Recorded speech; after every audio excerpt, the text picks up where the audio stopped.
ଭାରତ ବକ୍ଷରେ ସ୍ୱର୍ଗର ଶ୍ରୀକ୍ଷେତ୍ର, ସୌନ୍ଦର୍ଯ୍ୟ ଦର୍ଶନେ ଭରିଯାଏ ନେତ୍ର। ପ୍ରସ୍ଫୁଟିତ ହୁଏ ଧାର୍ମିକ କମଳ, ପୁଣ୍ୟଭୂମି ମୋର ପବିତ୍ର ଉତ୍କଳ।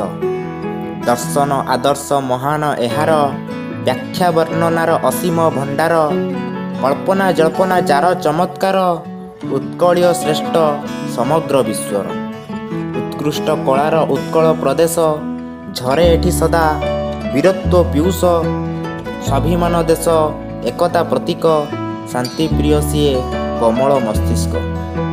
ଧର୍ମ ସଂସ୍କୃତିରେ ବିଶ୍ୱଶ୍ରେଷ୍ଠ ସିଏ, ପରମ୍ପରା ଏଠି ପ୍ରମାଣ ଦର୍ଶାଏ। ବିଶ୍ୱପତି ଯିଏ ବିଶ୍ୱକୁ ଚଲାଏ, ଉତ୍କଳରେ ରହି ଛାୟାକୁ ମେଲାଏ। ମଧୁ ଗୋପବନ୍ଧୁ ଫକୀର ମୋହନ, ଭକ୍ତକାନ୍ତ କବି ବର ଜନ୍ମସ୍ଥାନ। ସାରଳା ଉପେନ୍ଦ୍ର କୃଷ୍ଣ ବରସୁତ, ସ୍ୱଭାବ ସୁବାସ ଏଠାରେ ଜନ୍ମିତ। ଇତିହାସ ଯାର ଗୌରବେ ମଣ୍ଡିତ, ପ୍ରାଣ ଦେଇ ବୀର କରିଛି ଜୀବନ୍ତ।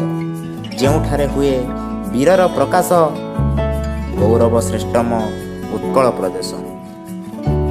କଳା ସ୍ଥାପତ୍ୟରେ ମହାନ ଉତ୍କଳ, ଜଗନ୍ନାଥ ଧାମ ପୁଣ୍ୟ ନୀଳାଚଳ। ଉଡ୍ର ଜାତି ରହୁ ସର୍ବଦା ଅମର, ପ୍ରତିଷ୍ଠିତ ହେଉ ଦୁନିଆ ଯାକର।